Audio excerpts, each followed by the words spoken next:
Siren had not woken that morning, expecting to stand before the Alpha King and tell him his sister was going to die. But here she was, the words already past her lips. The silence that followed so absolute, she could hear the candle wicks hissing 20 feet away. The great hall of Dunhaven was full. Every seat at the long banquet tables was taken.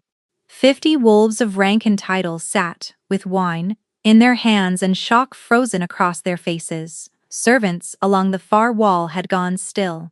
A carving knife hovered mid-slice over a joint of lamb, the cook holding it as though he had forgotten what his hands were for. And at the head of it all, elevated on a dais that put him above every other living soul in the room, King Tavian Varan stared down at her. He had not moved, had not blinked. His dark eyes locked onto hers with a force that made her legs want to buckle, and the sheer weight of his presence bore down on her chest like a slab of cold stone. He was enormous. She had known that in theory. Everyone in Dunhaven knew the king was built like something war had carved out of granite and then forgotten to soften. But knowing it and standing 6 feet from it were two very different experiences. His shoulders blocked out the banner behind him. His jaw was set so hard the muscle jumped visibly beneath the skin. One hand rested on the arm of his chair, and the fingers, long and scarred across the knuckles, had gone white. "Say that again," the king said. His voice was quiet, not calm. Quiet, the way a blade is quiet, just before it cut. Siren's mouth had gone dry. Every rational thought in her head screamed at her to bow and apologize and retreat before this man destroyed her for the interruption alone. A maid did not approach the king during a formal banquet. A maid did not speak unless spoken to. A maid certainly did not walk the length of the great hall in full view of every noble and counselor in the kingdom and say the words she had just said, but she had seen the blood. She had seen the horses screaming, the carriage tipping sideways into the ravine, the door torn open and the body dragged out into the snow. She had seen Leora Varan, the king's younger sister, 19 years old, with her whole life ahead of her, crumpled on the frozen ground with the life draining from her eyes. The vision had not been gentle about the details. "The carriage carrying your sister will not reach the Ashford crossing, Your Majesty," Siren repeated. And she could feel her voice shaking, but she could not stop it now. "It will be ambushed before it clears the eastern pass." Tavian's expression did not change, but something behind his eyes shifted, a recalculation, a reassessment of the trembling servant girl standing before him, who clearly had no business knowing anything about military routes or royal travel. "The Eastern Pass is a secure route," said a voice to her left. Lord Hadrick, one of the king's senior counselors, leaned forward in his seat with an expression that hovered between irritation and contempt. "Guarded by the king's own garrison, no one would dare." Siren looked at the counselor. Then she looked back at the king. "The wolves waiting in the pass are not wild, Your Majesty," she said. "They are wearing your crest. And whoever gave them the order wants your sister dead before morning." The hall went colder than the winter outside. Lord Hadrick's mouth opened, then shut. The woman beside him set her goblet down so carefully it made no sound at all. Somewhere near the back of the room, a chair scraped against stone as someone stood up without meaning to. King Tavian Varan had gone completely still. Not the stillness of a man thinking. The stillness of a predator who has just caught a scent that changes everything. His gaze bore into Serene, with an intensity that made her stomach drop, and her knees threatened to give way entirely. She watched his hand tighten on the arm of his chair until the wood groaned under the pressure. Then he moved. He rose from his seat in a single fluid motion that sent the chair scraping back and every person in the hall flinching. "Fen," he said, and the word cracked across the room like a whip. A man near the dais wall stepped forward immediately. Tall, lean, dark-haired, with the coiled alertness of someone who was always half a second from violence. "The king's beta. Riders to the Eastern Pass. Now, full-armed escort. Intercept the carriage before it reaches the gorge. Go." Fen was already moving before the king finished. He crossed the hall in long strides, gesturing sharply to 2 guards by the door. They vanished into the corridor together, boots echoing off stone. The king turned back to Siren. Every pair of eyes in the room followed. "You," he said, and the single word pinned her to the floor. "Stay exactly where you are." He descended the dais steps, and the crowd parted for him like water. He passed close enough that she caught his scent, cedar and iron, and something wild beneath it that made the hair on the back of her neck rise. He did not look at her again as he strode out of the hall, but she felt his attention on her like a hand pressed between her shoulder blades. The doors closed behind him.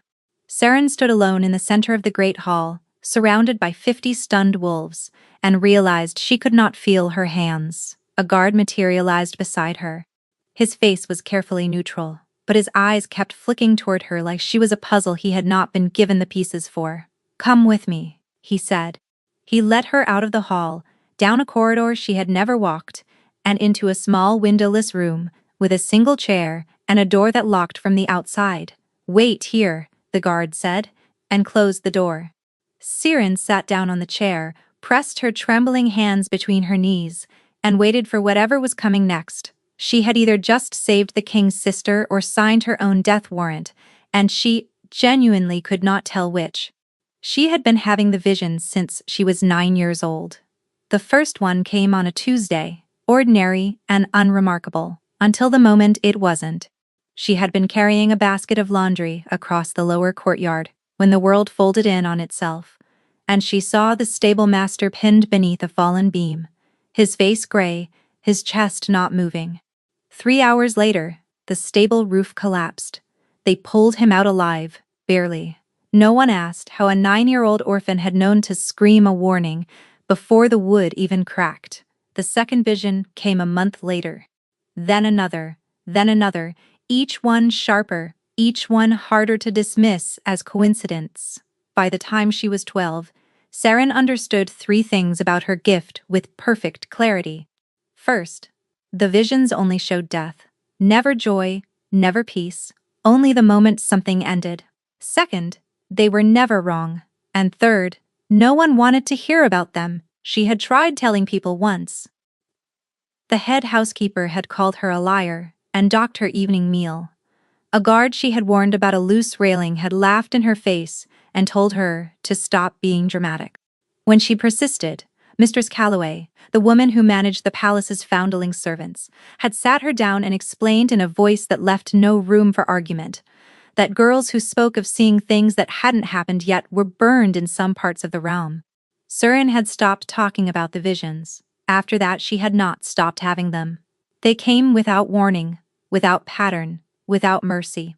A flash behind her eyes, a lurch in her stomach, and then she was somewhere else, watching someone die. Sometimes it was a stranger in a market square she would never visit. Sometimes it was a palace servant she passed in the corridor every day. Once, horribly, it was a child in the village below the castle, and she had sat in the scullery with her apron pressed to her mouth and wept silently for an hour because she could not save her without exposing what she was. That was the cruelest part of the gift. She saw death coming, and most of the time, she could do nothing about it. This morning had started, the same as every other. Siren was on her knees in the East Wing corridor, scrubbing stone tiles with a brush that had seen better decades, when the vision hit her like a fist to the chest.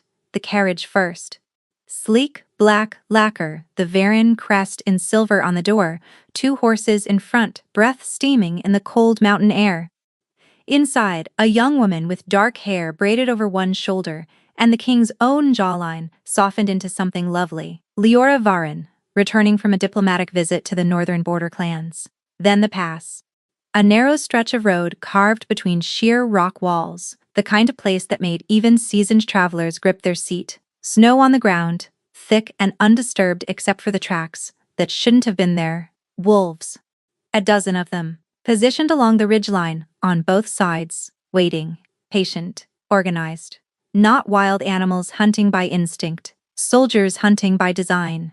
The attack was fast. The lead horse went down with a sound Siren would hear in her nightmares. The carriage lurched, tipped, struck the rock wall and splintered.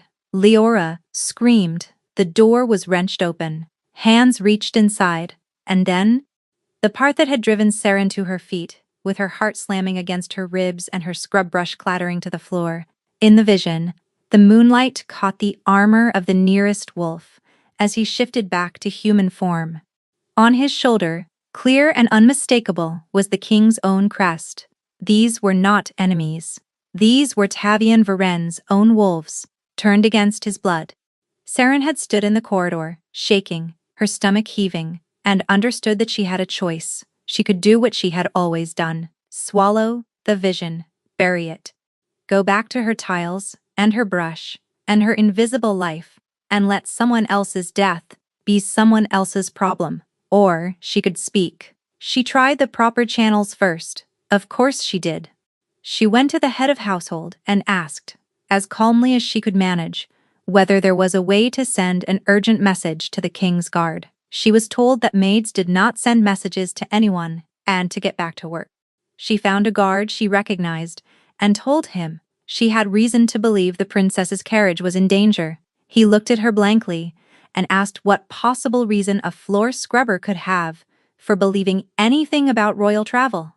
By late afternoon, the vision had returned twice more, each time sharper, each time more insistent, as though the gift itself was furious with her for hesitating.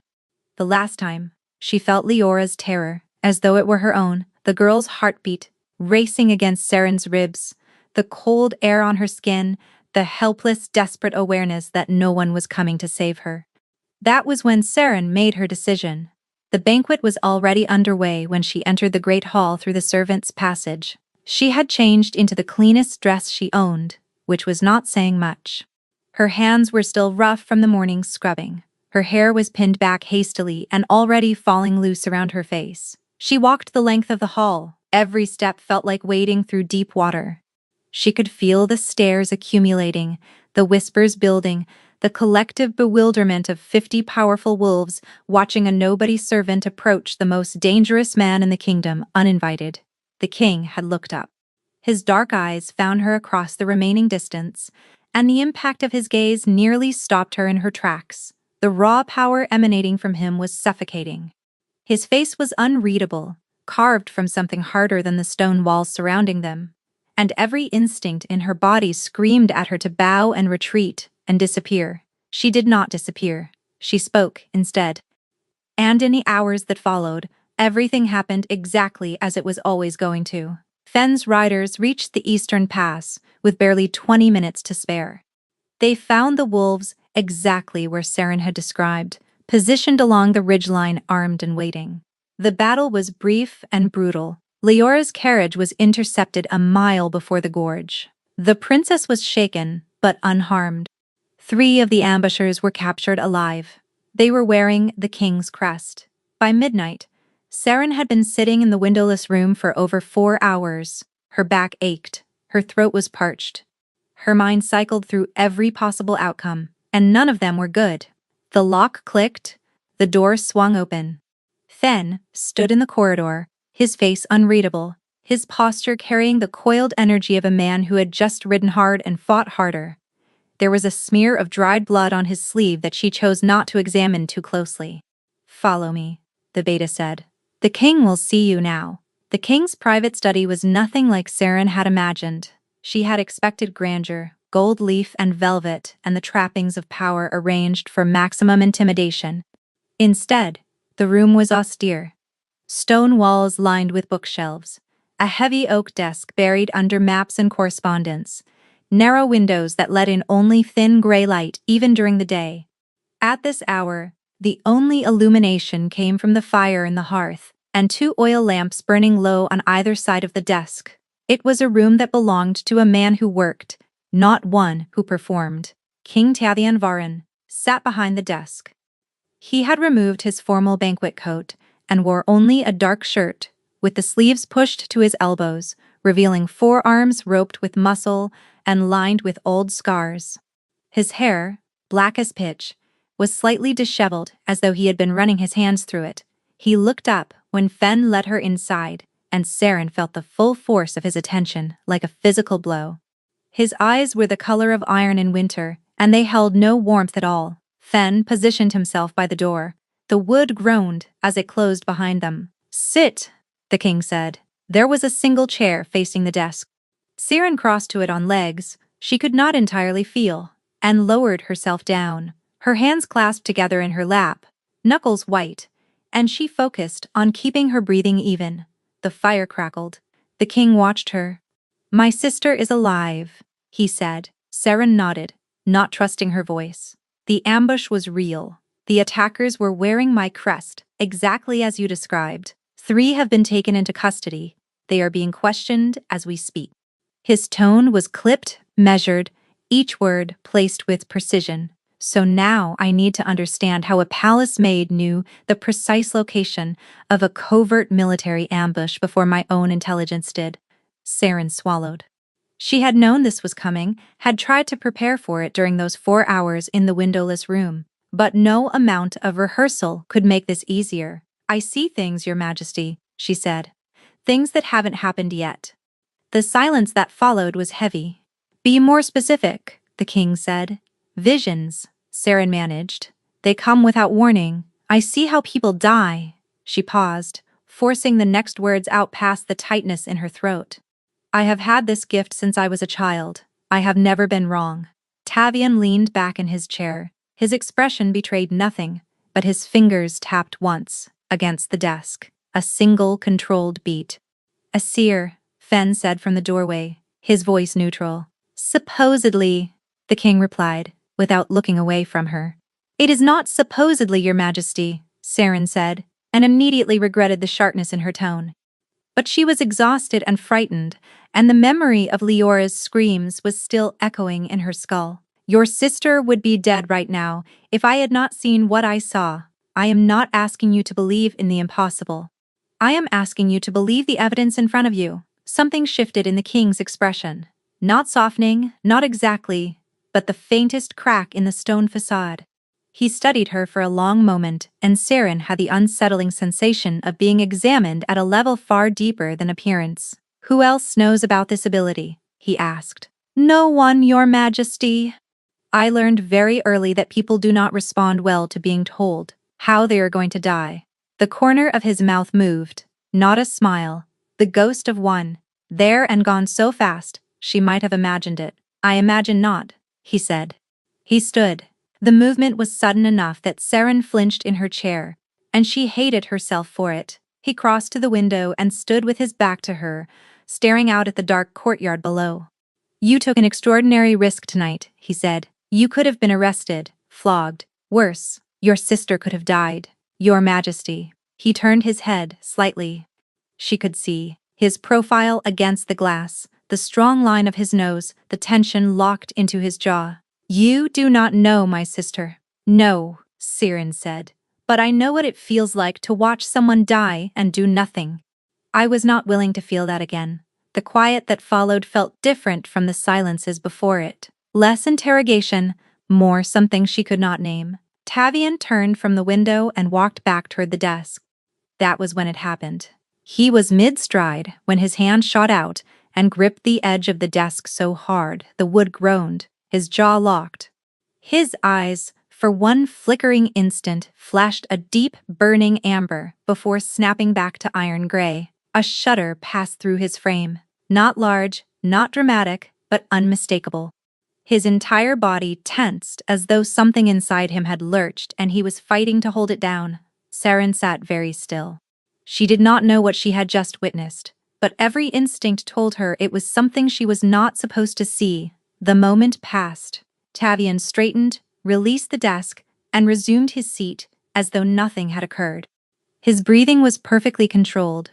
His expression was perfectly composed, but a faint sheen of sweat had appeared along his temple. "We are done for tonight," he said. "Fen will see you to quarters more appropriate than the room you've been waiting in. You will remain in the palace until I decide otherwise." "Am I a prisoner, Your Majesty?" Siren asked. "You are a guest," the king said, and the word carried the distinct weight of something that was not optional. Fen opened the door and gestured for her to follow. Siren rose and crossed the room, but at the threshold, she paused and glanced back. Tavian had already returned to his documents, his head bent over a report, his pen moving with careful deliberation. But his other hand, the one resting on the desk, was trembling. Fen led her down 2 flights of stairs and through a corridor she had never seen. The rooms he showed her into were modest but clean. A proper bed with actual blankets, a washstand, a window that looked out over the inner courtyard rather than the servants' alley. Rest, Fen said from the doorway. Tomorrow will be a long day. Why? Saren asked. The beta hesitated. His dark eyes searched her face with an intensity that reminded her uncomfortably of his king. Because his majesty will want to test you, Fen said. And because something happened in that room just now that I have not seen in a very long time. Before she could ask what he meant, he closed the door and was gone. Saren lowered herself onto the edge of the bed, her mind racing. She replayed the moment in the study, the king's hand on the desk, the amber flash in his eyes, the tremor. He had hidden it beautifully. If she had blinked, she would have missed it entirely. But she had not blinked. The next morning, Fen arrived at her door just after dawn. He brought her breakfast on a tray, which was disorienting enough, and then informed her that the king required her presence in his private study for a series of security consultations. Security consultations, Saren repeated. His word, not mine, Fen said mildly. She followed him back through the corridors and into the same austere room from the night before. This time the morning light was thin and pale through the narrow windows, and the fire had been freshly stoked. Tavian was already at his desk, dressed and working, looking as though he had not slept at all. Sit, he said without looking up, gesturing toward a chair that had been moved from the desk to the wall. Saren sat. 3 advisors entered over the next hour. They spoke of border movements, supply routes, the interrogation of the captured ambushers. Saren sat against the wall and listened and tried to understand why she was here. Then she understood. It happened gradually. Tavian's posture, rigid and controlled when she entered, began to ease. The tension in his shoulders loosened by degrees, so subtle, she would not have noticed if she had not been watching him so carefully. His breathing deepened. The sharp, clipped quality of his voice softened into something more measured, and twice in the span of an hour, his eyes flashed amber. Not the pained, involuntary flash from the night before, something different. Something almost like relief, as though a part of him that had been clenched shut was slowly, tentatively uncurling. The advisors did not notice. They were focused on their reports, their maps, their own voices. But Fen noticed. Saren caught the beta, watching the king from his position by the door, and when their eyes met, she saw something in his expression that sent a chill through her. It was hope. Guarded, desperate, barely contained hope. After the advisors left, Tavian worked in silence for another 20 minutes. Saren sat motionless, barely breathing, watching the steady movement of his pen. You may go, the king said finally, still not looking at her. Saren stood. At the door, Fen fell into step beside her. Same time tomorrow, the beta said. What is happening to him? Saren asked, keeping her voice low. Fen did not answer immediately. They walked the length of the corridor in silence before he spoke. The king's wolf is dying, Fen said quietly. It has been fading since the border war. Slowly at first, faster, now. He paused. He has not been able to shift fully in over 5 months. If it continues, he will lose the wolf entirely, and an alpha who loses his wolf does not survive long. Saren stopped walking. The corridor felt suddenly narrower, the walls pressing inward. But in that room, when I was there, his eyes flashed, she said. His wolf responded. Yes, Fen said, and the word carried the weight of everything he was not saying. That is why you want me there tomorrow. That is why I want you there every day. Saren stared at him, the implications cascading through her mind. The king's wolf was dying. The most powerful alpha in the realm was slowly being hollowed out from the inside, and he was hiding it from everyone. And somehow, for reason she could not begin to understand, her presence in the same room was the only thing that made his wolf surface. She returned to her quarters in a daze, sat down on the narrow bed, and covered her face with her hands. On the 3rd evening, it happened.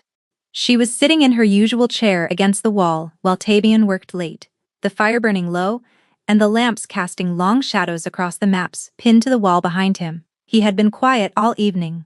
More tired than usual, she thought. The hollows beneath his eyes looked deeper, and twice he had paused mid-sentence during an earlier meeting, losing his thought for a moment before recovering with a sharp shake of his head. Saren was watching the fire when the vision struck. It was different from anything she had seen before. Not a stranger, not a servant in the corridor, not a child in the village. It was him. She saw Tavian on his knees, in a dark place. A place that smelled of wet stone and something older and worse. His body was convulsing.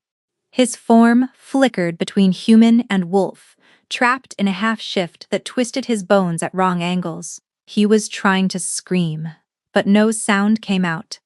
The wolf inside him was being pulled away, dragged out through his ribs, like a living thing torn from its anchor, and he could not hold on. The vision released her with a gasp. Saren's hands were gripping the arms of her chair so hard her knuckles had gone white. Her breath came in shallow, ragged pulls. She looked up at the king, the real king, sitting calmly at his desk, turning a page of his report with steady hands. He did not know. He did not know that whatever was killing his wolf from the inside was not fading quietly. It was building, and if what she had just seen was true, the man who commanded every soul in this kingdom was running out of time.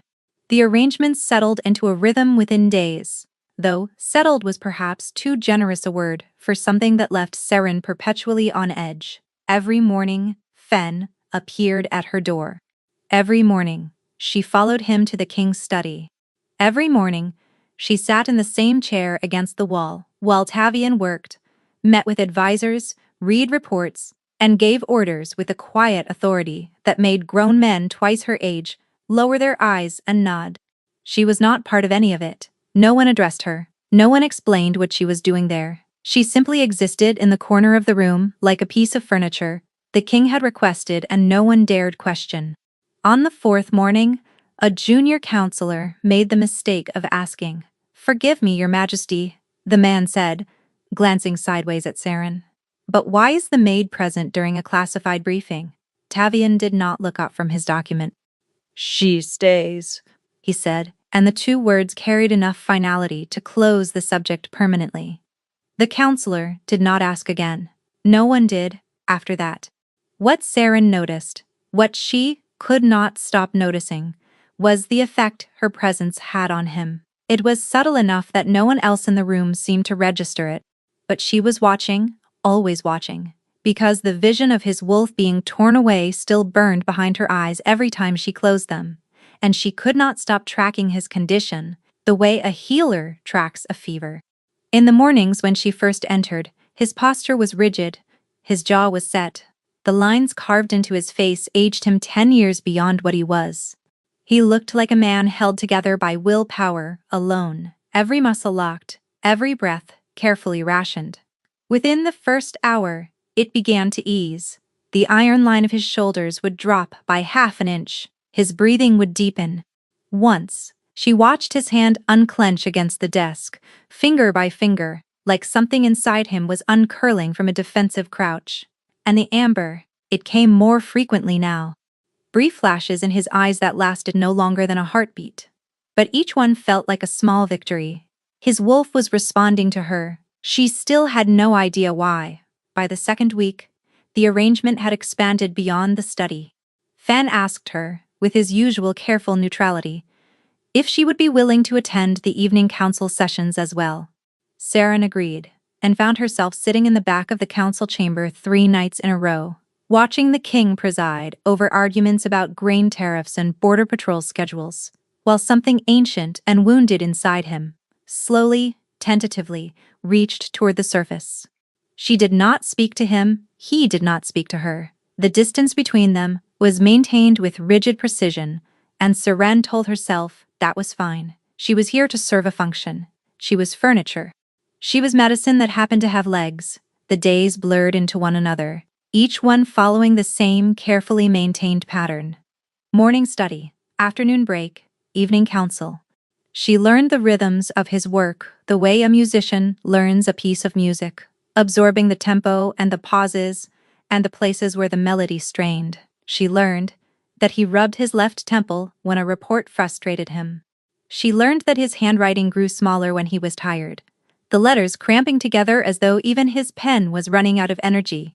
She learned that the only time his shoulders fully relaxed was in the 10 minutes after the last advisor left, and before he picked up his next document, a narrow window of stillness that she came to guard, fiercely, staying absolutely silent so nothing would disturb it. She also learned that the amber flashes came most frequently during those quiet moments, as though his wolf felt safest when the room was empty of everyone except her. Fen watched all of it. The beta said very little, but his eyes missed nothing.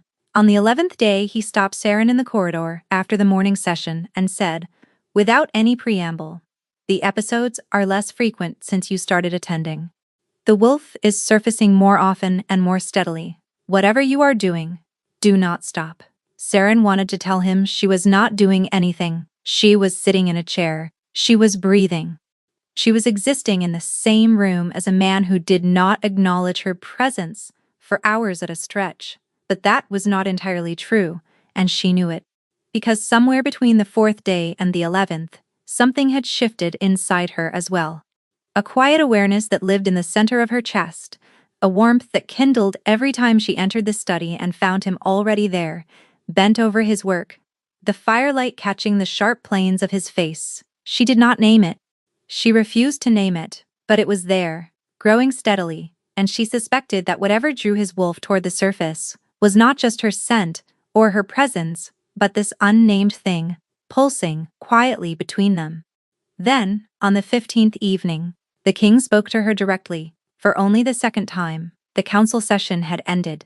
The advisors had filed out. Fen lingered by the door, waiting to escort her back to her quarters.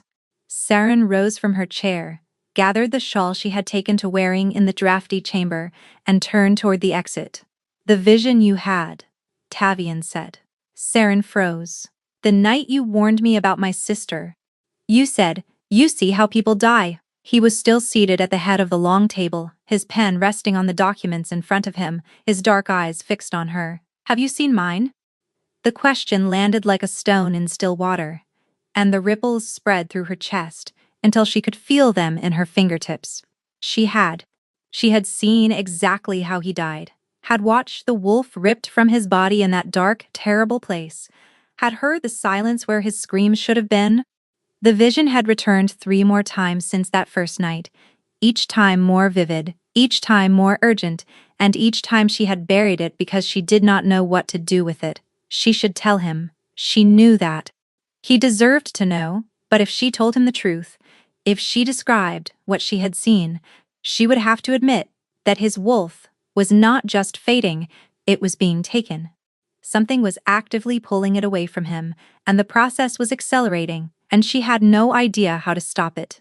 Saren looked at the king sitting alone at the end of a long empty table, asking her if she had seen him die. She looked at the hollows beneath his eyes, and the tension he wore like chainmail, and the faint, almost imperceptible tremble in his writing hand that had grown worse over the past 2 weeks. "No, Your Majesty," she lied. She held his gaze and willed her heartbeat to stay even. After a moment that lasted a century, Tavian nodded once and looked back down at his documents. Saren left the chamber on shaking legs. Fen fell into step beside her, and she could feel his gaze on the side of her face. "You're a terrible liar," the beta said quietly. Saren said nothing. Her throat was too tight to speak. That night she dreamed of the dark place again, and this time, Tavian turned his head and looked directly at her. His eyes were solid amber, all wolf, and they were full of a grief so vast she woke up with tears on her face and no memory of crying. The first crack in the wall came, as these things often do, by accident. Saren was carrying a cup of tea across the king's study. She had started doing that recently. Small, quiet acts of care that she told herself were simply practical. The man worked for 16 hours straight some days. Someone needed to make sure he consumed something other than ink fumes and stubbornness. She set the cup on his desk, and her sleeve caught the edge of a document pile. 3 weeks of meticulously stacked reports, slid sideways in a slow, catastrophic cascade, and hit the floor with a sound like a small avalanche. Saren dropped to her knees, instantly scrambling to gather the pages. I am so sorry, Your Majesty. I will put them back in order. I know they were arranged by date. I was watching you sort them yesterday, and I remember the system. Region first, then date, then priority. And the ones with the red seal go on the left, because those are from the border garrisons. I will fix this. Please do not have me executed. She realized she was rambling. She also realized the king had not said a word. She looked up. Tavian was staring down at her from his chair, with an expression she had never seen on his face before. Something between bewilderment and a thing she could not name. Something warm and startled that softened the hard lines around his eyes. You remembered my filing system, he said. I have been sitting in this room for 2 weeks, Your Majesty. I have had very little else to observe. You remembered the red seals, he said, as though this was the part that confounded him most. They are hard to miss, Saren replied, still on her knees, clutching a fistful of documents. There was a pause. Then Tavian leaned down, took the papers from her hands, and set them on the desk. His fingers brushed hers in the transfer, and the contact lasted perhaps half a second, but it sent a jolt up her arm that made her inhale sharply. Leave them, he said, his voice lower than usual. I will sort them myself. But I made the mess, and I am telling you to leave it. Saren stood, her cheeks burning. She retreated to her chair against the wall and pressed her hands together in her lap to stop the tingling where his fingers had touched hers. After that, the small moments accumulated faster than she could track. He started leaving a lamp burning on the table nearest her chair, even though the firelight was more than sufficient. When she mentioned that the draft from the window behind her was cold in the evenings, the draft disappeared the next day, sealed with new weather stripping that still smelled of fresh pitch. He never acknowledged any of it. Saren returned each small act with her own. She brought the tea without being asked. She learned which documents frustrated him most, and made sure the fire was stoked higher on evenings when the border reports came in, because those were the nights he worked latest, and his jaw clenched the tightest. She started carrying sprigs of dried lavender in her apron pocket, not because she thought it would help his wolf, but because the study smelled of old stone and tension, and she thought it could use something gentler. One evening, Tavian paused mid-sentence during a meeting, lifted his head, and inhaled. What is that? He asked. The two advisors in the room looked confused. Lavender. Your Majesty, Saren said from her corner. His gaze found her. Something flickered in his eyes, amber and warm. Keep bringing it, he said, and turned back to his advisors as though he had not just made a personal request of a maid in front of witnesses. The advisors exchanged a glance. Saren stared at her hands and tried to control the flush climbing her neck. But it was the night of the storm that changed everything. Thunder rolled across Dunhaven like cannon fire, rattling the windows in their frames. The council session had been cancelled. The castle was battened down. Saren should have been in her quarters, but Fen had sent word that the king was working late and her presence was requested. She found Tavian at his desk, but he was not working. He was sitting with his elbows on the wood and his head in his hands, and he was shaking. Not the controlled tremors she had glimpsed before. Full, violent shudders that racked his frame and made the pen on the desk roll sideways and fall to the floor. Your Majesty, Saren crossed the room without thinking. Stay back, Tavian said through gritted teeth. His voice was wrecked. She could hear the wolf in it, a low harmonic beneath the words that vibrated in her chest. She stopped 3 feet from the desk, his head lifted. His eyes were pure amber, blazing and wild, and the look on his face was one of barely contained agony. It is trying to surface, he managed. The wolf, it keeps trying to come through and it cannot. Something is holding it back, and the pain. He trailed off, his jaw locking. Saren watched his fingers dig into the wood of the desk, watched the tendons in his forearms stand out like cords. How long has this been happening? She asked, already knowing the answer would be worse than she expected. Every night, Tavian said. Every night for 6 months. It builds and builds and it cannot break through, And then it retreats and takes more of me with it each time. The admission cost him something. She could see it in the way his shoulders curved inward, the way his breath shuddered. Let me help, Saren said. You cannot. I am already helping. Your wolf responds to me. You know it does. He looked at her. And for the first time, there was no mask, no composure, no king. Just a man in pain who was running out of ways to hide it. If I lose control, he said, I could hurt you. You will not. You do not know that. Saren took the last 3 steps and placed her hand on his shoulder. The contact was electric. She felt it arc through her palm and up her arm and settle somewhere deep in her chest, and Tavian made a sound that was half groan, half gasp. His eyes flared brighter, the amber deepening to gold. And then slowly, the shaking began to ease. His breathing steadied, his hands unclenched. The wild burning glow in his eyes dimmed to a low ember and then faded entirely, leaving behind the familiar iron gray, but warmer now, softer. He looked up at her. She looked down at him. Her hand was still on his shoulder, and she could feel the heat of his skin through the fabric of his shirt, and the moment stretched between them like a held breath. Thank you, he said quietly. You are welcome, Your Majesty. Tavian, he said. Saren blinked. What? My name? He said. When we are alone, when you have your hand on my shoulder, and you are the only thing keeping the wolf from tearing me apart from the inside, I think you can use my name. Saren's heart did something it had never done before. It ached, not with pain, but with a tenderness so fierce it frightened her. Tavian, she said softly, testing the word. His eyes closed. And for the first time since she had known him, the hard, carved lines of his face relaxed into something that looked almost like peace. 3 days later, Fen told her the truth she had already half guessed. They were standing in the corridor outside the king's study, speaking in voices low enough that the guards at either end could not hear. Tavian was inside, meeting with his intelligence officers about the ambush investigation. The captured wolves had talked. The conspiracy reached higher than anyone had expected.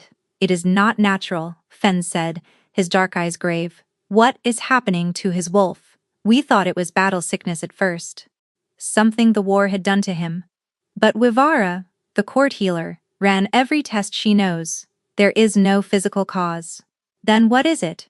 Saren asked, though the vision was already playing behind her eyes. That dark place, those invisible hands, pulling the wolf out through his ribs. A curse, Fen said, placed during the siege of Grimoire.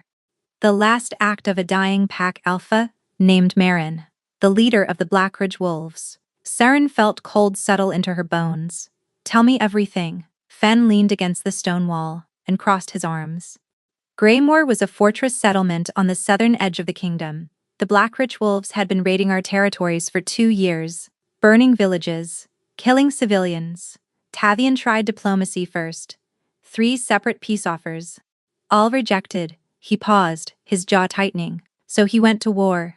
The siege lasted 2 months. It was brutal. When the walls finally fell, Marin was dying. Gut wound. Nothing anyone could have done. But with her last breath, she cursed the king. She was a blood witch. Not powerful, not trained, but dying wolves have a way of pouring everything they have left into their final act. What did the curse do? Saren asked. It is killing his wolf from the inside, Fen said flatly, severing the bond between man and beast. Slowly, painfully, like pulling a tooth that goes all the way to the bone. Saren pressed her back against the wall. Her legs felt unsteady. How long does he have? Fen's silence was answer enough. Fen, how long? Ivara estimates 2 months. Perhaps 3, if we are fortunate. He met her eyes, but his episodes are worsening. You saw the one during the storm. They are coming more frequently and lasting longer. Each time the wolf tries to surface and fails, it damages the bond further. The curse feeds on the attempt. So the harder he fights it, the faster it kills him, Saren whispered. Yes. Saren closed her eyes. She thought of his face during the storm. The agony in it, the raw vulnerability he would never have let anyone else see. She thought of his fingers digging into the desk and the sound he had made when her hand touched his shoulder. that broken, grateful sound that had lodged itself in her chest and refused to leave. There is more, Fen said carefully. Wyvara believes your presence is slowing the curse. Whatever effect you have on his wolf, it is acting as a counterforce. The wolf surfaces when you are near, because something about you gives it the strength to push against the thing that is killing it. But it is not enough, Saren said. No, it is not a cure, it is a delay. But without you, the timeline accelerates drastically, a few weeks at most. Saren opened her eyes and stared at the beta. Does Tavian know all of this? He knows about the curse. He has known since Ivara identified it 3 months ago. He does not know how little time remains. Fen hesitated. And he does not know that your presence is what has been holding the wolf together. Why not? Because if he knew, he would send you away. The words hung between them. Saren stared at Fen, uncomprehending. He would send me away? Why would he send away the one thing slowing the curse? Because the curse is not passive, Fen said. It is not simply fading the wolf away. It feeds on connection, on bonds, on anything that ties his wolf to the living world. And if it senses a new anchor, someone the wolf is reaching toward. He trailed off, and Saren felt her blood turn to ice. It will try to consume me too, she finished. That is what Ivara fears. The corridor felt like it was closing in around her. Saren pressed her palms flat against the cool stone wall and forced herself to breathe. So the very thing that is helping him could also destroy me. Yes, and you have been keeping this from him because he would rather die than risk my life. I have known the king since we were boys, Fen said. He has carried every burden this kingdom has placed on him without complaint, but he will not carry yours. If he learns you are in danger because of him, there will be no argument, no negotiation. He will cut you out of his life, so cleanly, you will wonder if you were ever in it. Saren thought of the lamp he left burning by her chair. The draft he had sealed without telling her, the lavender he had asked her to keep bringing. The way he had offered her his name in the dark, like it was something precious, he was not sure she would want. I am not leaving, she said. I know, Fen replied. But he cannot find out, not yet. Not until we find a way to break the curse entirely. Saren nodded. Her hands were shaking. She went back into the study. Tavian looked up when she entered, and something in his expression eased. The way it always did, the way she had been trying not to read too much into for weeks now. Everything all right? He asked. Fine, Saren said, and sat in her chair. Fen was telling me about the castle drainage system. Riveting stuff. Tavian's mouth twitched. I doubt that. You are right. It was terrible. I may never recover. He almost smiled. Almost. And Saren watched the amber flicker in his eyes, and felt the warmth of it settle into her chest, and knew with perfect, terrible clarity that she was in far deeper than she had ever intended to be. That night, she sat in her quarters, and stared at the wall, and tried to think clearly. The curse fed on connection. Every moment she spent near him, every time his wolf reached toward her, the curse grew stronger even as his wolf grew temporarily steadier. She was a balm and a poison simultaneously, and neither of them had known it. She should tell him. She should walk into his study, and lay every piece of it at his feet, and let him make his own decision about the risk. But Fen was right. She knew exactly what Tavian would do. He would send her away. He would do it gently, or he would do it harshly, but either way, the result would be the same. He would choose her safety over his own life, and then the curse would devour him within weeks, and she would be left standing in some distant corridor feeling the exact moment the most extraordinary man she had ever known ceased to exist. She could not allow that. 3 more days passed. 3 days of sitting in his study, bringing him tea, trading the small, careful words that had become the scaffolding of something neither of them had named. 3 days of watching the amber flare and fade in his eyes while knowing, with the certainty that was her curse and her gift, that the thing inside him was growing hungrier. On the 3rd evening, Tavian set down his pen and looked at her. You have been different, he said. These last few days quieter. I am always quiet. No, he said, you are not. You talk. More than anyone I have ever met. You have opinions about my filing system and my tea and the structural integrity of the council chamber's left wall. You once spent 15 minutes explaining why the kitchen cat was being unfairly blamed for the missing butter. The cat was innocent, Saren said. The point is that you have gone quiet, and I do not like it. The words landed somewhere tender. Saren looked at him, at the hollowed planes of his face, at the dark shadows beneath his eyes, at the way he was looking at her with an openness that made her chest ache. Tavian, she said, and his name still felt like a gift every time she used it. There is something I need to tell you. He went still. What is it? She opened her mouth. She saw it unfold in her mind. The revelation, the horror on his face, the decision already forming behind his eyes. She saw him standing, putting distance between them, his expression shuddering closed.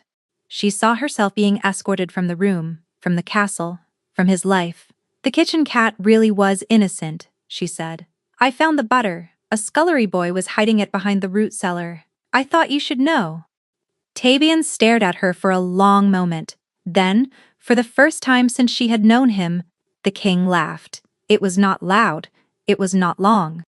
But it was real, a low, warm sound that broke from his chest, like something that had been trapped there for years, and it transformed his face so completely that Serene forgot how to breathe. She smiled back, her eyes stinging, and pretended her heart was not shattering inside her chest. It was Vara who forced her hand. The court healer appeared at Saren's door at dawn, her silver-streaked hair pulled back severely, her expression grim enough to curdle milk. She carried a leather satchel and a look that said she had not come for a social visit. I need to examine you, Vara said without preamble. I feel fine, Saren started. You look like a ghost. You have lost weight. You are not sleeping. And, unless I am very much mistaken, you have been having nosebleeds. You have been hiding by washing your pillowcase before the chambermaids collect it. Saren's mouth closed. Ivara stepped inside and shut the door. The examination was thorough and silent. The healer checked her pulse, her eyes, the color of her nail beds, the sensitivity of the glands beneath her jaw. She asked questions in a clipped, clinical tone, and did not react to any of the answers. When she was finished, she sat back and looked at Saren with an expression that was equal parts professional concern and personal fury. How long have you known? Ivara asked. Known what? Do not play games with me, girl. The curse is feeding on you. You are showing early-stage bond deterioration. The same markers I have been tracking in the king. Fatigue, weight loss, sensory sensitivity, bleeding. How long? Saren's hands clenched in her lap. The nosebleed started 5 days ago. Vara's jaw tightened. 5 days, and you told no one. I did not want to alarm anyone. You did not want to be sent away, Vara corrected sharply. She stood, paced to the window, paced back. Fen told you about the risk. I know he did. I told him to tell you. He told me, and you stayed anyway. You foolish, stubborn, reckless child. Ivara's voice cracked on the last word, and Saren realized with a start that the healer was not angry. She was frightened. The curse does not just feed on your connection to him.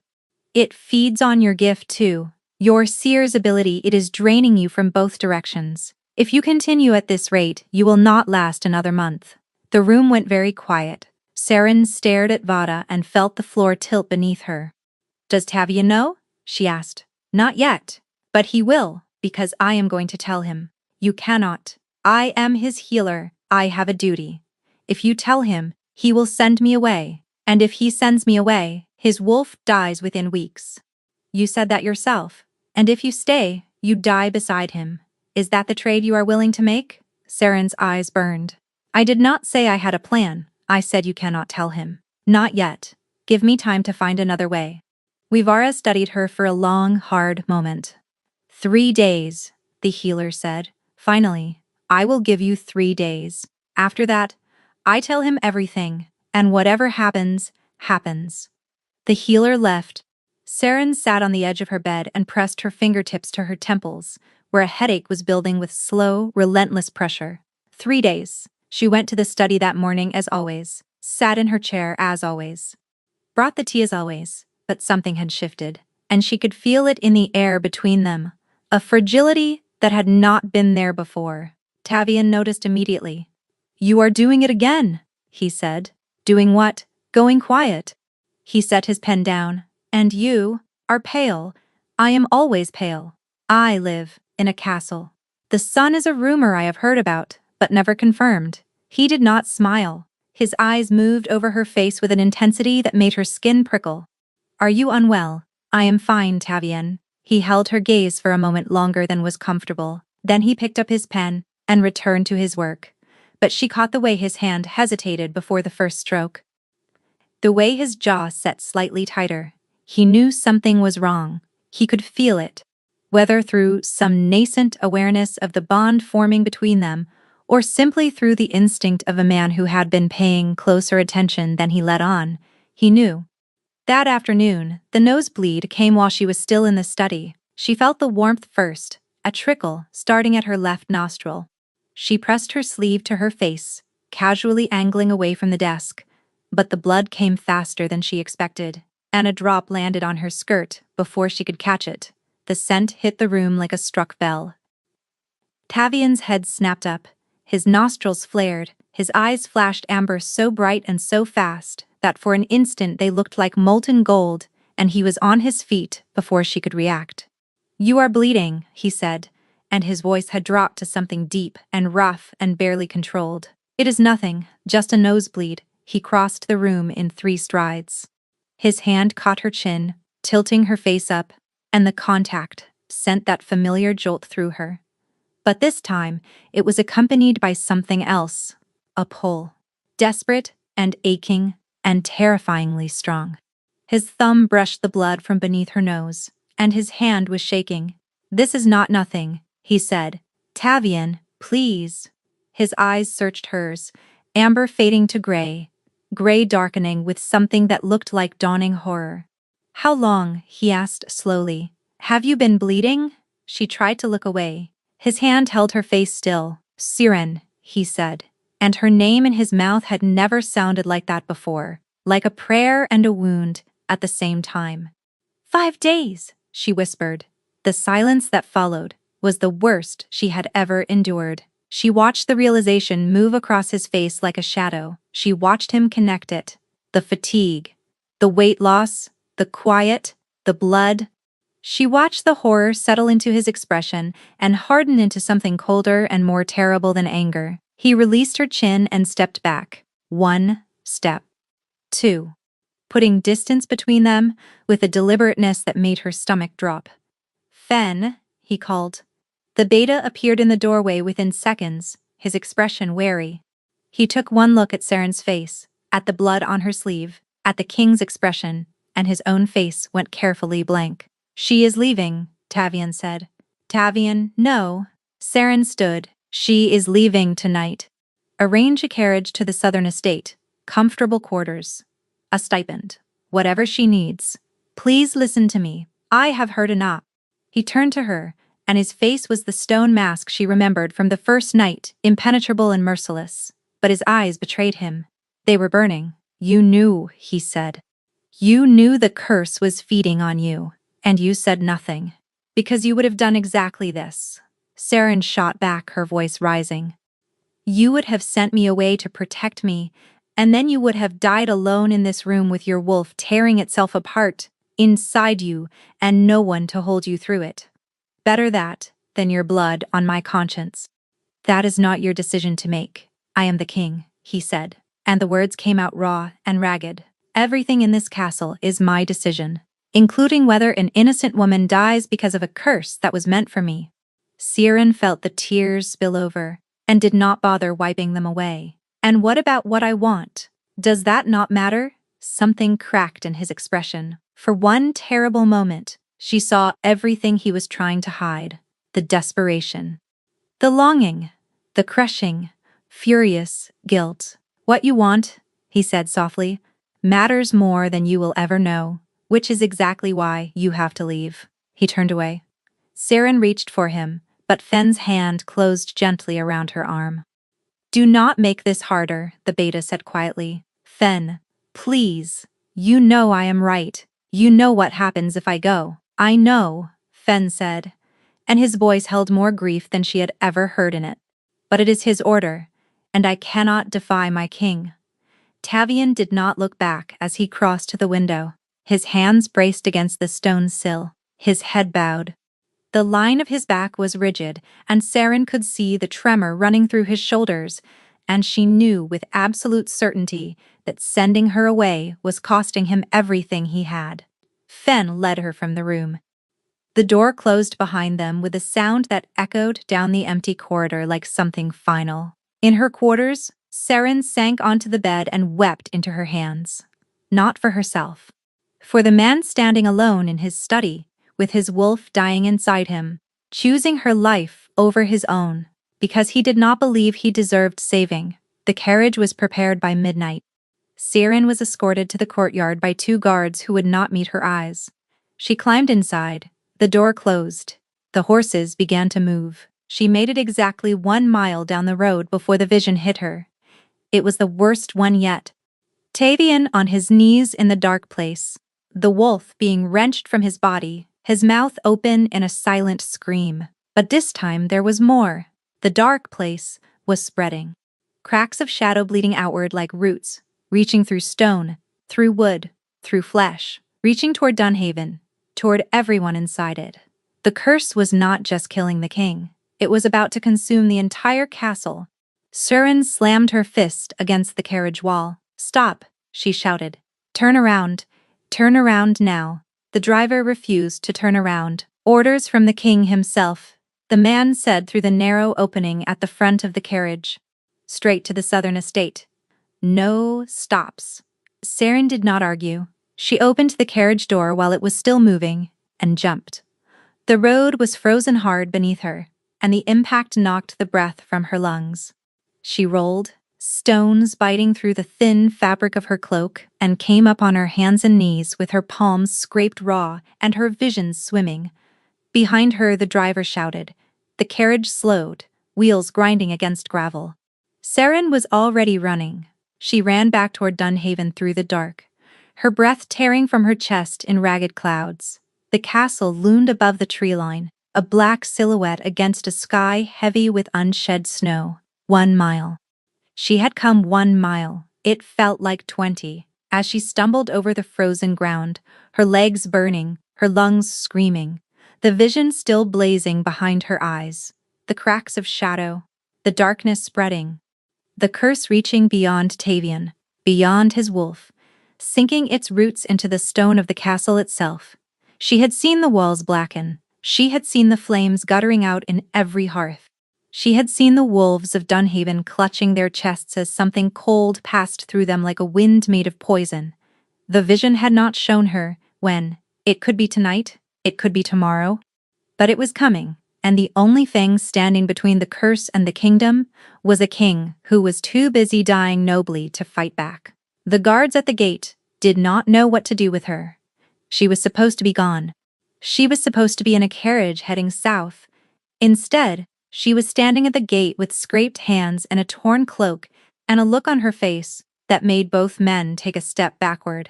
"I need to see the king," Saren said. "The king gave orders that you were not to be admitted," the taller guard said carefully. "The king is going to die tonight if you do not let me through that gate." The guards exchanged a glance. Saren watched the hesitation move across their faces and made a calculation born of pure desperation. "I am a seer," she said. "I am the woman who saved Princess Leora's life. And I am telling you right now that if I do not reach the king within the next 10 minutes, everyone in this castle is going to wish I had." The gates opened. She ran through the courtyard, through the main hall, up the stairs. Servants pressed themselves against walls as she passed. She did not stop, did not slow, did not care about the spectacle she was making. She reached the corridor outside his study and found Fen standing at the door like he had been waiting for her. The beta's eyes widened when he saw her. "How did you get here?" "I jumped out of the carriage." "You jumped out of a moving carriage." "It was not moving very fast." Fen opened the door. "The king does not want to see you. The king does not know what I know. The curse is not just killing him. It is spreading. I saw it. The darkness is going to reach the castle. It is going to reach everyone." Fenn's face went pale. He held her gaze for 3 heartbeats, searching for the lie. He did not find one. He opened the door. The study was dark. The fire had burned to embers. The lamps were out. Tavian stood at the window with his back to the room, and even in the dim red light, Saren could see the damage the last hour had done. His shoulders were hunched. His hands gripped the stone sill so hard she could see the strain in his forearms. His breathing was shallow and uneven. "I told Fenn no visitors," Tavian said without turning, "and I told Fenn the curse is about to eat your castle." He found my concern more persuasive. Tavian turned. The sight of her stopped him mid-motion, his expression fracturing between relief and fury. "You were supposed to be gone. I jumped out of the carriage." "You, what?" "Jumped of the carriage while it was moving down the eastern road. In the dark, on frozen ground. I would do it again." He stared at her. She stared back. Her scraped palms stung. Her knees throbbed. She was breathing hard, and her hair was falling out of its pins, and she probably looked like a wild animal that had been dragged through a hedgerow backward. "You are the most reckless woman I have ever met," Tavian said. "And you are the most stubborn man alive, which is impressive, considering you are actively trying not to be alive at all." Something broke in his expression. The fury dissolved, and what was left underneath was so raw and exposed that Saren felt it in her own chest, like a physical wound. "I cannot watch you die because of me," he said, and his voice cracked on the last word. "And I cannot watch you die at all," Saren said. She took a step toward him. "Tavian, the curse is spreading. I saw it. The shadows are reaching beyond you. They will take the castle. They will take your wolves. Sending me away does not save me. It does not save anyone. It just means you face this alone, and you lose. You do not know that. I am a seer. I do know that. I have never been wrong, and I am not wrong now." He closed his eyes. She watched the fight drain out of him, watched his shoulders drop, watched the rigid composure he wore like armor give way to something desperately, painfully human. "I am frightened," he said, and the confession came out so quietly, she almost did not hear it. "Not of the curse, not of losing the wolf, of losing you." Saren crossed the remaining distance between them. She reached up and placed her hands on either side of his face, tilting it down toward hers. His skin was hot beneath her palms. His breath shuddered against her wrists. "You will not lose me," she said. "But you have to let me stay. You have to let me fight this with you. The curse feeds on connection, on bonds, on everything that ties my wolf to the living world, and you are the strongest tie it has ever found. If we stay together and it consumes us both, then we go down fighting together, instead of dying separately, in the dark." His hands came up and covered hers. His fingers trembled against her skin. "I have never wanted anything," he said, "the way I want to let you stay. Then let me." He pressed his forehead to hers. Their breath mingled in the narrow space between them, warm and unsteady. "The bond between us," Tavian murmured. "I have felt it since the night you walked into my banquet hall and told me my sister was going to die. I felt my wolf lift its head for the first time in months and recognize something it had been searching for." Saren's eyes burned. "I felt it too. I told myself it was the seer gift, some residual effect that calmed the wolf. I told myself it was not real." "Was that convincing?" Saren whispered. "Not for a single moment." He kissed her. It was not gentle. It was not tentative. It was the kiss of a man who had been drowning for months, and had finally been given permission to breathe. His hands slid from hers to her waist, pulling her against him, and the contact ignited something in her chest that blazed through every vein. The bond flared to life between them, not the tentative half-formed thing she had been sensing for weeks, but a full roaring current of gold that connected her heartbeat to his and his breath to hers and made the boundaries between them dissolve until she could not tell where she ended and he began. Tavian's wolf surged.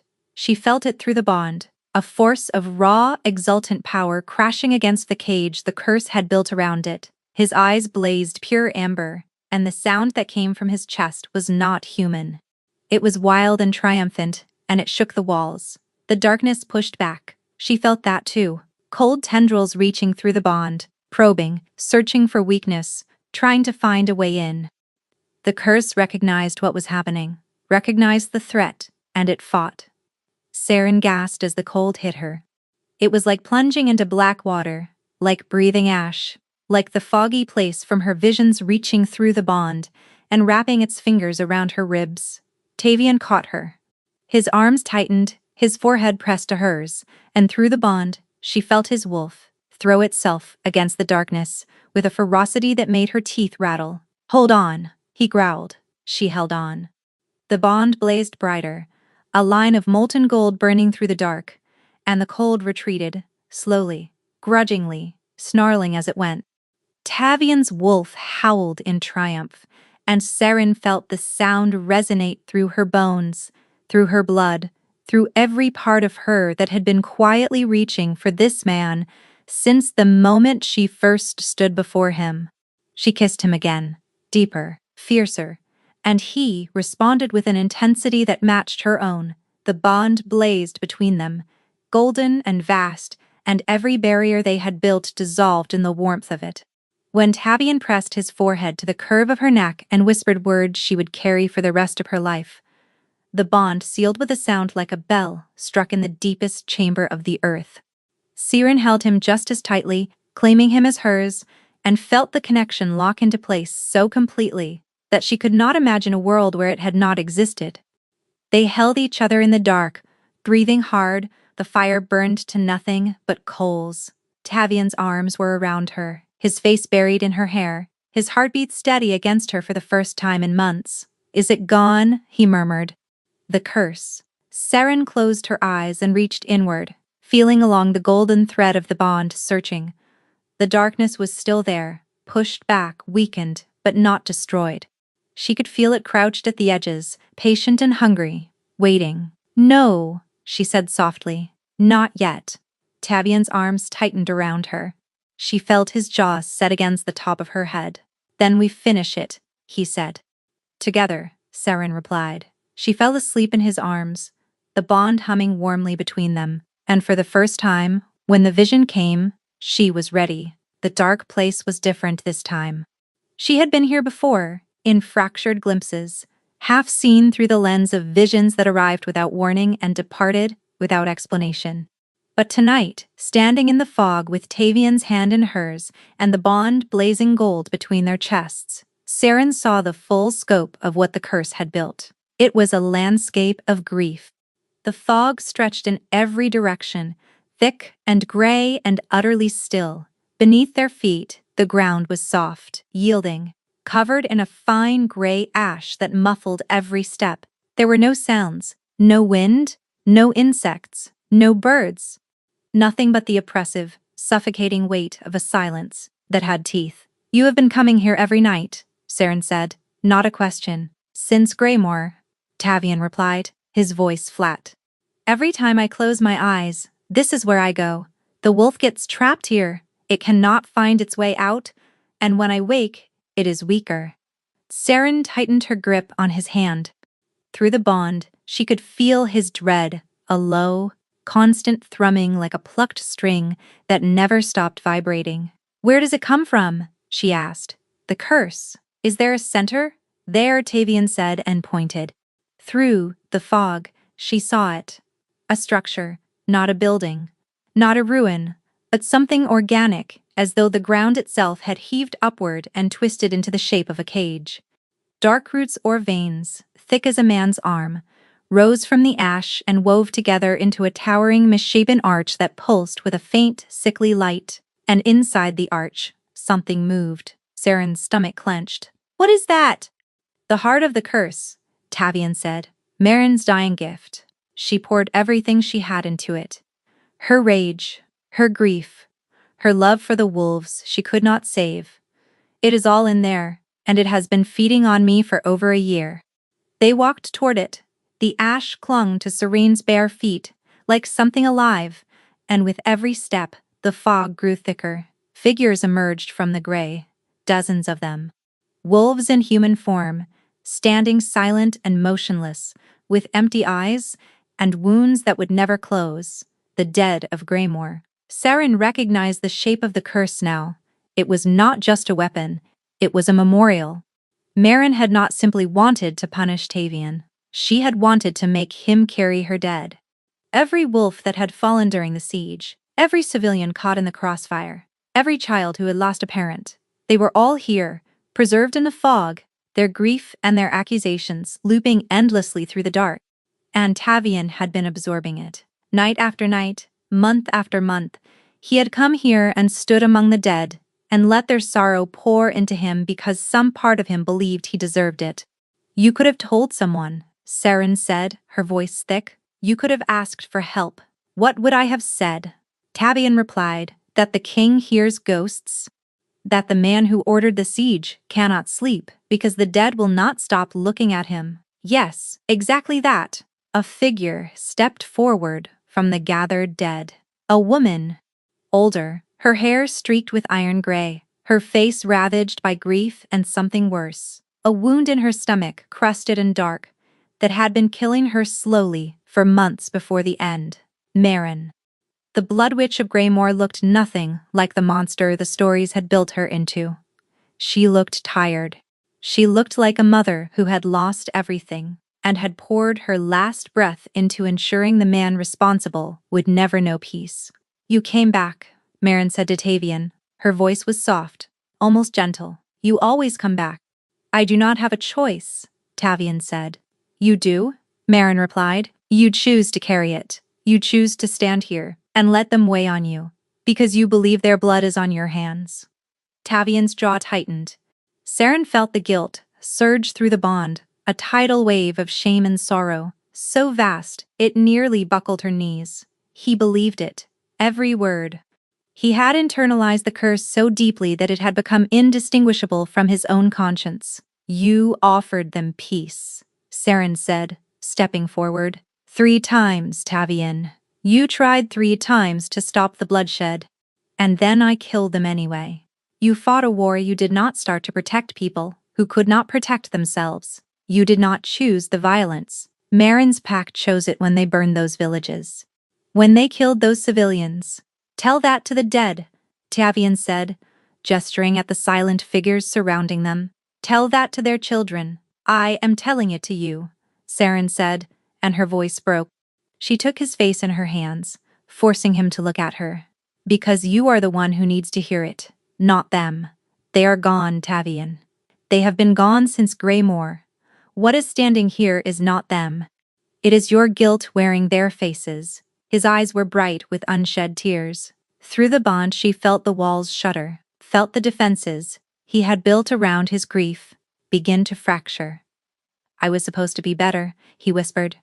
A better king, a better man. I was supposed to find a way that did not end in blood, and you tried. You tried everything, but some things cannot be solved without cost, and the measure of a king is not whether the cost exists. It is whether he carries it honestly. She pressed her forehead to his. You have carried it, Tavian. You have carried it until it is killing you. That is not justice. That is destruction. The fog shifted around them. The figures of the dead stirred. I know what it feels like to believe you are not enough, Saren continued, tears streaming down her face. I spent my whole life seeing death and being unable to stop it. Every vision I could not act on, every life I could not save, I carried it like proof that I was worthless, that the gift was wasted on someone like me. She pulled back enough to look into his eyes. But it was not proof of anything except that the world is hard and unfair and full of things we cannot control, and carrying that weight does not make us noble, it just makes us heavy. Tavian's breath shuddered. She felt the crack widen through the bond, felt the grief rushing toward the surface, like water behind a breaking wall. Let them go, Saren said. Not because they do not matter. They matter. They will always matter. But you can honor the dead without living in their grave. For a long, terrible moment, nothing happened. The fog pressed in. The dead watched. Marin's ghost stood motionless, her dark eyes fixed on the king. Then Tavian's hand came up and covered Saren's. His fingers tightened around hers. I am sorry, he said, and the words were not directed at Saren. He was speaking to the fog, to the dead, To the woman who had cursed him with her last breath, I am sorry I could not save you. I am sorry. Peace was not enough. I am sorry for every single one of you. He paused. His voice dropped to a whisper, but I will not die here. The bond flared gold. Saren felt it blaze outward from their joined hands, cutting through the fog like a blade of sunlight. The ash beneath their feet cracked. The twisted arch at the center of the curse groaned, its dark roots shuddering. Marin looked at them. Something shifted in her expression, and for one fleeting instant, Saren saw not the vengeful witch, not the grieving mother, but a woman who was simply tired. Then go, Marin said quietly. Take your wolf and go. The arch shattered. The roots dissolved into ash. The fog rolled back in every direction, revealing a sky that Saren had never seen in this place. Dark, yes, but scattered with stars. The dead turned away, one by one, dissolving into the thinning gray, like breath in cold air. Marin was the last to go. She looked at Tavian one final time, then closed her eyes, and was gone. Tavian fell. Saren caught him, lowering them both to the ground, and he shook in her arms with the force of a grief that had been locked behind stone. For over a year, she held him. She did not speak. She did not try to fix it. She just held him and let the sorrow pour out. And through the bond, she felt every tremor, every wave, every fragment of guilt and shame and loss, as it broke free and dissipated into the night. His wolf howled, not in agony, not in desperation, in release. Saren felt it surge through the bond, wild and golden and free, shaking off the chains the curse had wound around it for months. The sound filled the dark place, echoing off the fading edges of the fog. And then the place itself began to dissolve. They woke together. The study was warm. The fire had been re-stoked at some point, casting a deep amber glow across the walls. Tavian's arms were around Saren, his face pressed against her shoulder, and when he lifted his head, his eyes were clear, not iron gray, not flickering amber, gold. Pure, steady, luminous gold. The eyes of a wolf, fully bonded with its host for the first time in over a year. It is gone, Tavian said, and his voice was rough with tears but bright with a wonder that made Saren's heart overflow. The hollow, the cage, it is gone. Saren touched his face. He leaned into her palm, and the smile that broke across his features was the most beautiful thing she had ever seen. The curse did not vanish without a trace. Tavian still woke in the small hours some nights, his breath sharp, his hand reaching for her in the dark. Old sorrows did not dissolve overnight, and the names of the dead did not erase themselves from his memory, simply because he had chosen to stop living in their grave.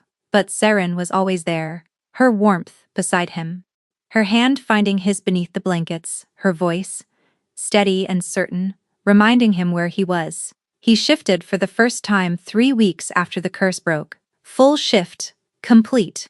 The wolf that emerged was enormous, silver-black with eyes like molten gold, and it knocked Saren flat on the courtyard cobblestones and pressed its massive head against her chest until she laughed so hard she could not breathe.